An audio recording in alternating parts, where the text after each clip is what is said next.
Hello, everyone, and welcome back to Love is Blind UK Season 2, Episode 2. My name is Brittany Simon. We do philosophy through pop culture. We're using their lives to learn more about ours. Let's see what happens. Let's get deep, bro. Yeah. A lot of people are saying he's too spiritual for them. I'm more spiritual than him. There's a lot of a mental connection. So Anu was in the girls' quarters, and she was saying everyone keeps saying Patrick is too spiritual for them, but I'm more spiritual than him. She's in more religious. She's in a structured, traditional religious bubble. And he's more in a spiritual bubble. But I was getting a little bit of scammer vibes from him initially, so I'm concerned for her.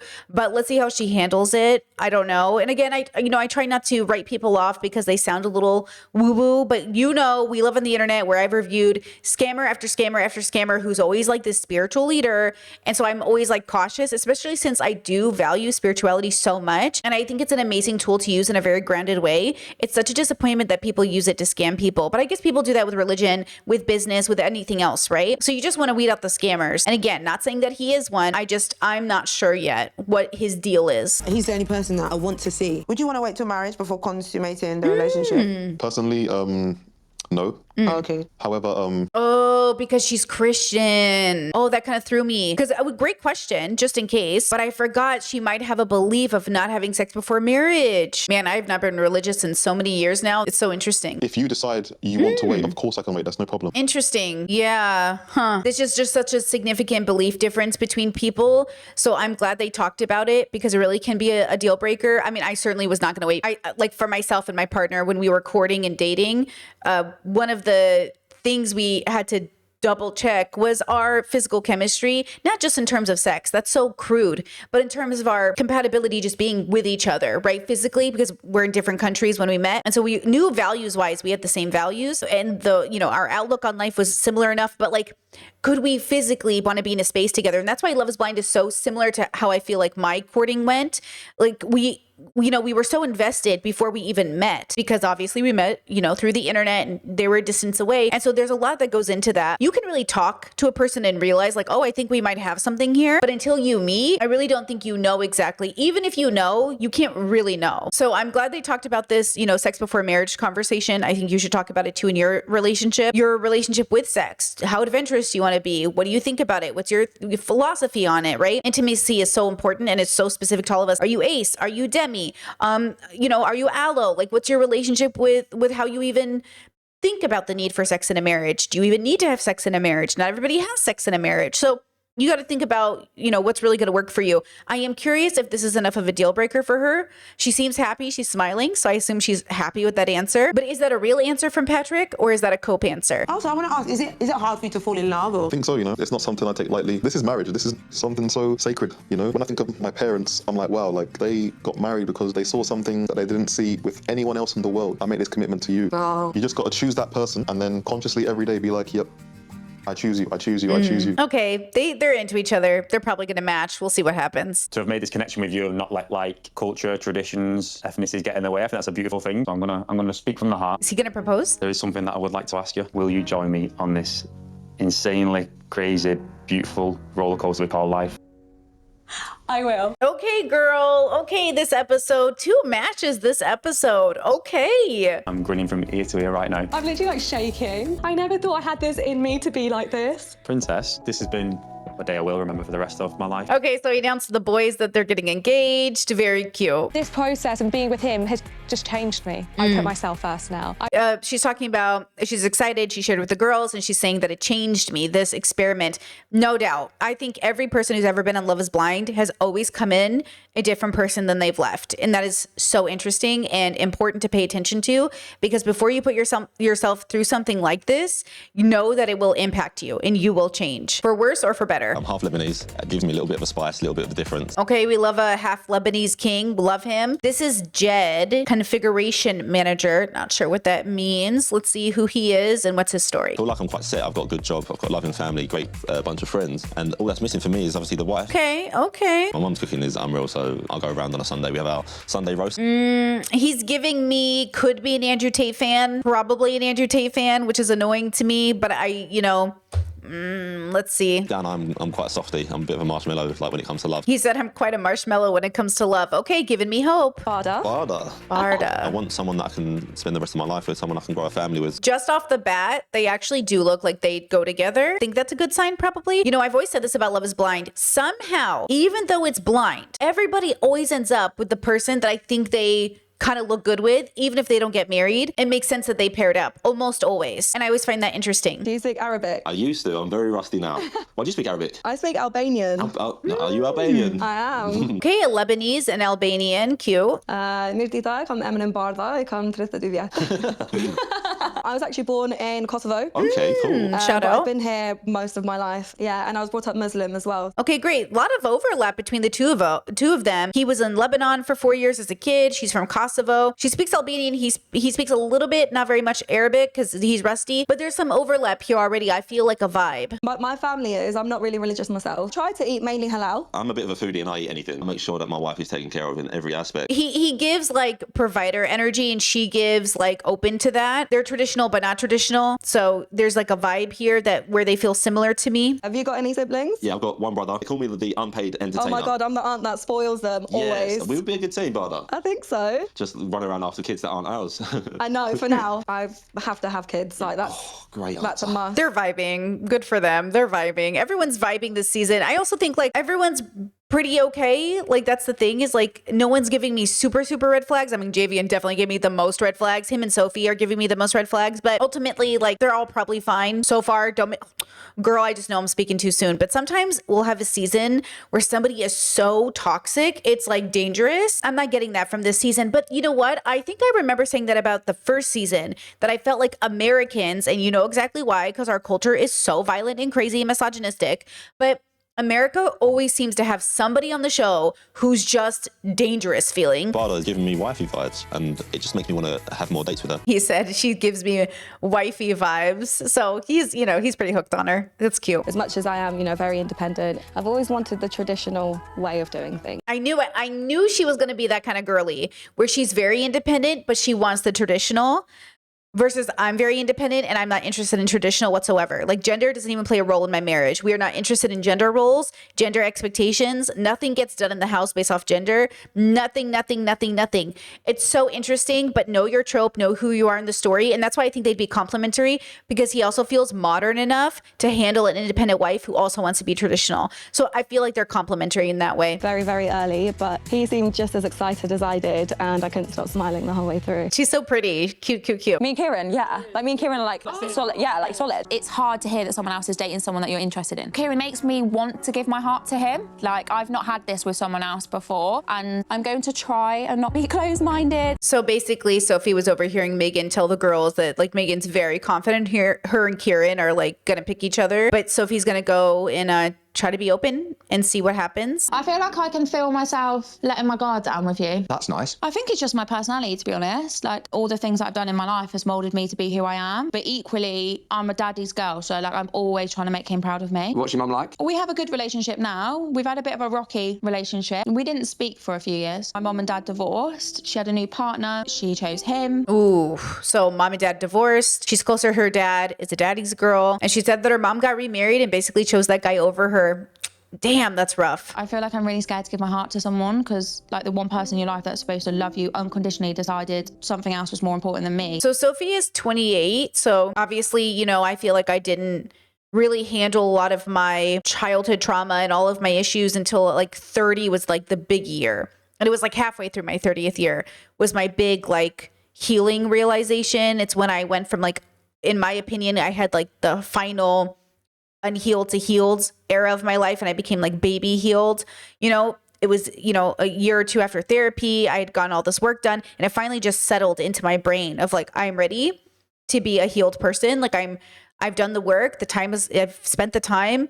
And I think, she said that this process has really brought out for her all of her unsolved stuff. And I think that's how life goes. And I think that's why it's important. I do worry and I grow a little concerned when people are in long-term committed relationships before they've really healed some of the big stuff, because then I'm worried that they're going to fall in love for the quote wrong reason or maybe fall in love with the person who's not forever. Look, there's nothing wrong with getting a divorce, breakup happens. But if we're trying to avoid that, then make sure you know yourself well enough to explain to that person what they're committing to. Because I think what's scary in relationships is like the surprise element. It's the overpromising, it's the lying, it's the deception. It's the I thought I knew who I was marrying, but I married somebody else. It's waking up and looking at your partner one day like a stranger. Which is why on the daily, you got to check in with your partner and tell them things. Say what's in your mind, share your thoughts on stuff. Listen to the news together and have conversations. Watch media together and have a conversation. You really got to share with your partner. And that's what keeps the marriage, in my mind, not only alive, but, sustainable. So you don't have to wake up in 10 years and be like, oh my God, we never talk. I don't know who you are anymore. So I'm a little concerned for them, but I don't think it's a fault of Sophie's. I don't think Sophie's a bad person because she's still in her healing era. But also I don't want Kieran to pick her because he wants to save her. I think she has more work to do than Megan. I mean, Megan's like, let's say Megan's here on the healing scale and Sophie's here. They're not far apart, but that distance is just enough to make it quite difficult. And I don't want Kieran, who maybe, let's say Kieran's right. Let's say Kieran is like right here. Him and Megan are much closer, but I don't want him to go to get Sophie. I don't want him to try to heal Sophie. I want Sophie to come up. So I want Megan to come up. I want Kieran to come up. I want Sophie to come up. But right now, Sophie and Kieran are too far apart and I don't know if they can meet in the middle either. I don't know if that's really the answer, right? I'm melting slowly. Yeah? Yeah, slowly. I am actually a cute girl. Are you? Yeah. Yeah, you pretend to be an ice queen. Yeah. Yeah, it's just a front. They're talking about the Ice Queen personality and how it's just a front. But also I think there's some part of her that this is her personality. I agree the Ice Queen and the guardedness is like a safety cope, but I also think that's why I feel like she's autistic, maybe. She's got that very autistic monotone. But, that's just one autistic girly to another, a possibility. I'm not diagnosing her. I see that she's clearly trying to open up. That's a massive thing in a relationship. I don't know what to think. I've been back and forth on this in my head. So many feelings to process. It's a lot to think about. I'm concerned for Kieran that he feels like the burden of the choice is on his shoulders because it's two girls and him. And I'm concerned that once again, he'll feel an inclination to rescue her instead of really doing what he wants. I don't want Sophie to feel heartbroken if he doesn't pick her. I don't want Megan to feel heartbroken. Right now, it does feel like the show or even my brain wants him to pick Sophie because I like her, but I also like Megan, but I think he should pick Megan for himself. But, there's something about Sophie that I can see what he's seeing in her. I can see what he sees in Megan, and I can see what they see in him. Someone's gonna get their heart broken, and whoever it is, I feel for them. Oh my God, Billy! They do look a little bit like siblings, which, someone's got to be that couple who looks like siblings. Oh, you are gorgeous. Thing I imagined. Ooh, kissing somebody is so awkward. Okay, they're very complimentary aesthetically to each other, so that's good. Spin you around. No, I'm spin you around. Let me spin you around. Awkward as normal, as usual. It's always so awkward. I love you. I love you too so much. Well, they're comfortable with each other, that's for sure. It just felt like it was just me and her in the room. We were there, buddy. We could see. This is it. Are you ready for our future? I can't wait. I cannot wait. All right, cute. Good for them. I think they might match. Yeah, maybe. We'll know better when they meet each other's families. When I say I'm an accountant normally, people just think I'm boring, love numbers, but there's more to me. So he says when people find out I'm an accountant, they think I'm boring, but I'm so much more. He seems like it. He seems like he's got like a favorite book of poetry he loves, When you see two people who love each other, it's just so beautiful. When I look at my mum and dad, for how many years they've been married, to still have that love and at the same time still argue because that's what relationships bring. Okay.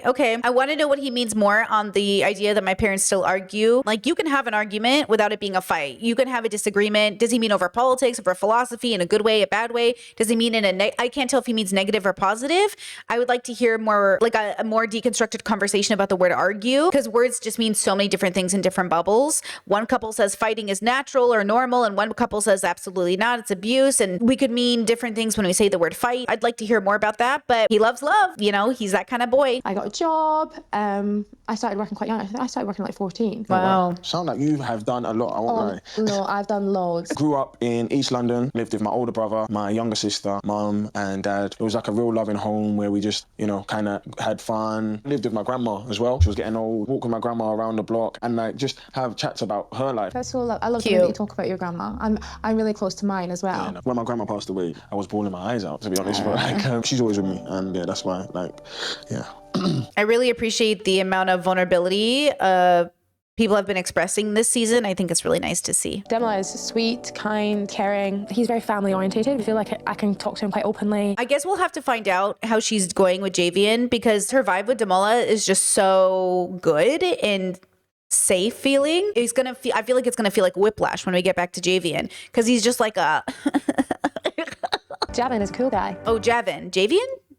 Oh, his name is Javin. I think I've been saying Javian, which makes no sense. Why do I add sounds to words? Either way, Javin is next, and he's like the cool guy. She says, oh, he's like the cool guy. Well, that's the problem. I guess more like my usual type. Oh, okay. So now we've transitioned to her dating Javin, and she says that he's a cool guy, more my type, more the like, which is a part of my hesitation around him. Like in a marriage, for you, how important is sexual chemistry? They've been talked about their family. He's Jamaican, she's half Jamaican.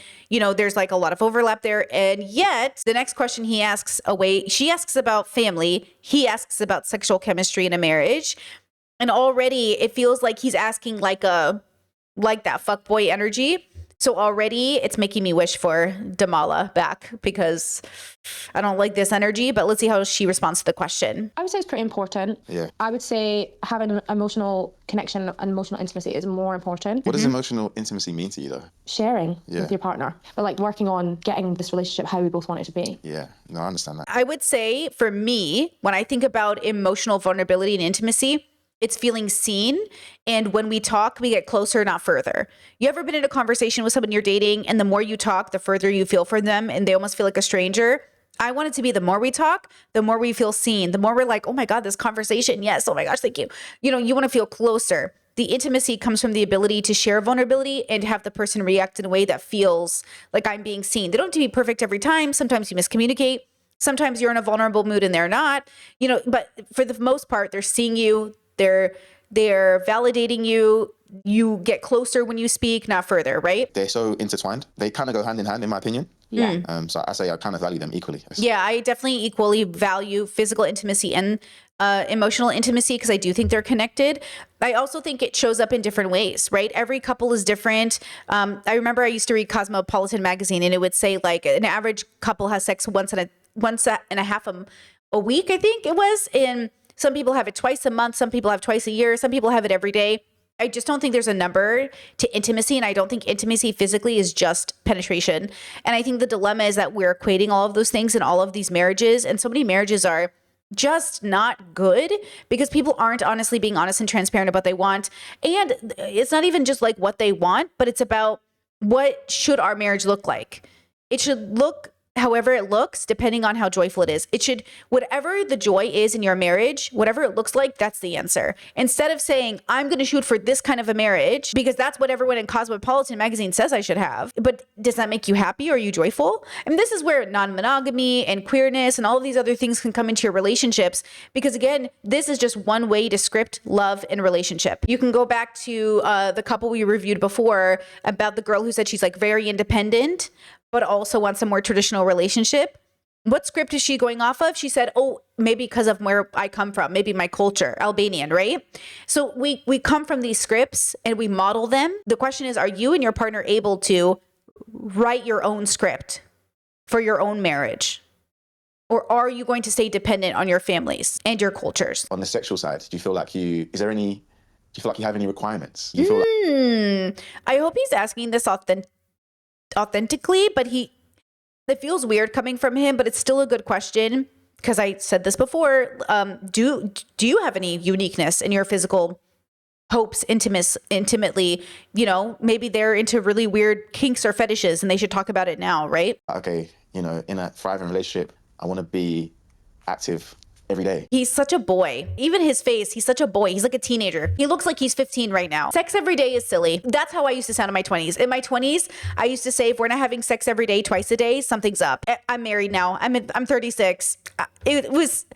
I'm I'm an adult now. I know that's silly. It's just silly. You should have sex as often as you want to. But to force yourself to always be physical every day, at some point, it's going to be forcing. Trust me. At some point, you won't want to have sex every day necessarily. And if you do, that's great. But bodies change, you change, your birth control changes things. Putting a black and white answer on intimacy is just never the answer. So I think I hope this turns her off. She looks a little turned off, honestly. I actually don't know. It's something that I'm like looking forward to navigating. I will say that I don't have any like fake headaches or anything.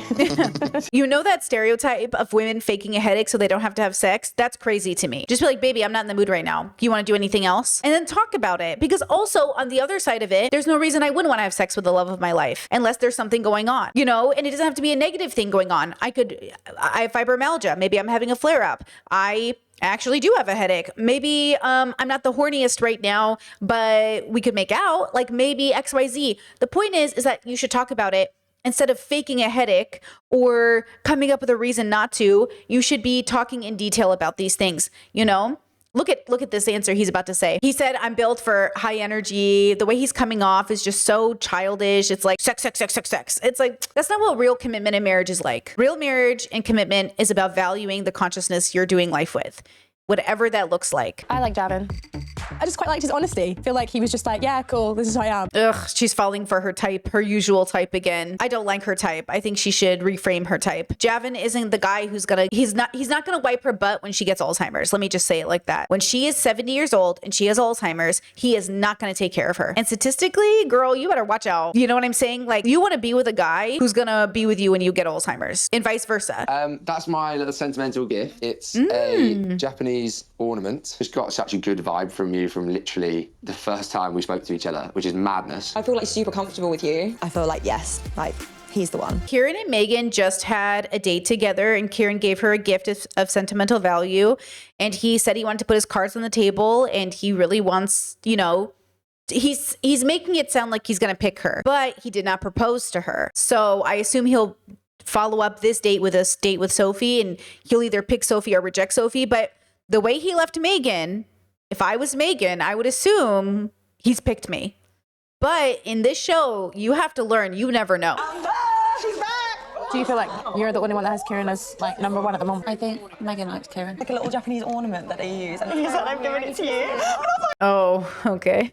So there's some protocol for some of the way that people do Love is Blind. And some people try not to be too flashy or obnoxious about their connections in case someone else has a connection. Obviously, they've chosen to be very flashy about it. So basically, I'm assuming Megan has no idea that Kieran has other people he's talking to. And since Sophie hasn't decided to tell anybody she's seeing Kieran for the most part, or at least not enough for Megan to know, most likely, it's making it very awkward. But now they're all watching her celebrate the fact that he gave her a gift. And I don't remember why Sophie decided who Sophie confided in necessarily, because I do remember her saying that she's not much of a talker.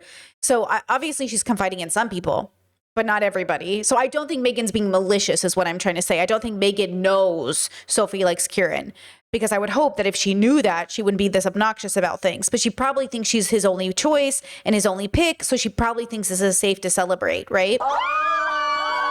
This reminds me of that scene in How I Met Your Mother, Robin and the Woo Girls. I mean, I love to scream, but like girls. I think that's for me.